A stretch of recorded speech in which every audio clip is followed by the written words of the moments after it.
Hi everyone, my name is Haley Harper, for those of you who don't know me. For the purpose of this discussion board, we were supposed to pick, I believe, 2 of the meta skills that were given that we feel that are the most important in terms of communicating with other cultures, people from other backgrounds. So the 2 that I decided to talk about a little bit was the first one being managing conflict. I feel like this is very important because, we're all people, we're all human. Conflicts are inevitable. They're gonna arise. And the thing is, there might be conflicts between you and the person you're counseling that pop up. There might be conflicts between the people that you're counseling if you're counseling more than one person at a time. For example, if you're doing family counseling or marriage counseling, it involves more than one client. I chose this one because there's just so many different avenues and forms of counseling that it falls under, as well. Just it kind of falls in with our daily lives. It's inevitable. And then the other one that I decided to do was understanding the use of language and the meaning of it being used in different contexts.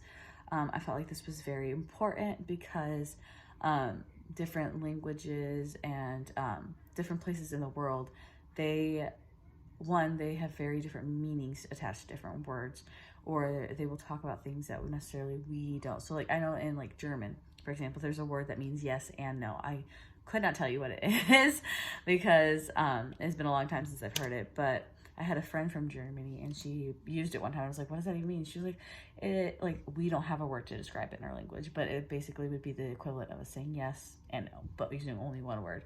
So other cultures, other languages, they have words that we don't even have written in our language yet, and vice versa. We talk a lot in metaphors sometimes in the English language. So for example, if it were raining really hard outside, it would be normal for somebody to be like, wow, it's raining cats and dogs out there. But someone from another culture, hearing that out of context, would be like, what do you mean? It's rain, it's normal, there's no cats or dogs out there. They would be confused. That actually happened to one of my English teachers growing up when she learned English when she first came to the States. And she said, I went outside and I looked and there was nothing. It was just very confusing. So with that being said, there's a lot of room for, possibly offense. There's a lot of room for being disrespectful, and there's a lot of room for just lack of communication, not fully understanding what your client is trying to communicate. Or even if you're a ministry, if somebody is going through a hard time or needs help with something, you want to be able to understand them to the best of your ability so you can help them.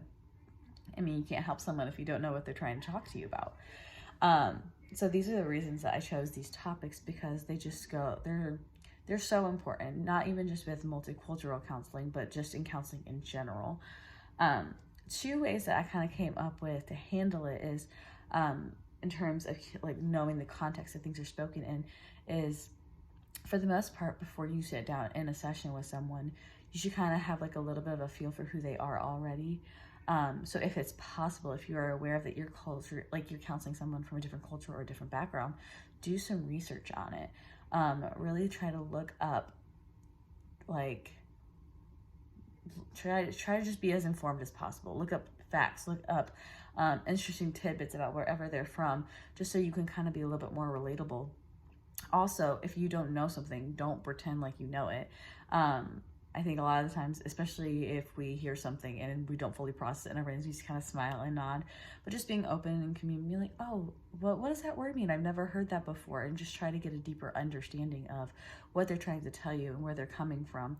Those are the 2 things that I came up with for that one. And then as far as managing conflict, the Bible gives us a very clear description of that. In Micah 6:8, in our own honor code, it kind of talks about how to do it peer-to-peer, how you do it amongst your peers. And then in Matthew 18:15, it kind of goes along with Micah 6:8 as well. And basically, both of these scriptures are talking about, if someone's offending you, or if someone has crossed you in the wrong way or rubbed you the wrong way, you approach them and you just communicate with them one-on-one and try to just say, hey, when you said this, that really hurt my feelings, or that really offended me, and kind of give them an option for reconciliation. And Matthew 18:15 even says, if your brother sins against you, go and tell him his faults between you and him alone. If he listens, you have gained a brother. So it talks about if that is received well, how you end up gaining a friend. And that was the scripture that I chose. And that is all for this assignment. Thanks for watching.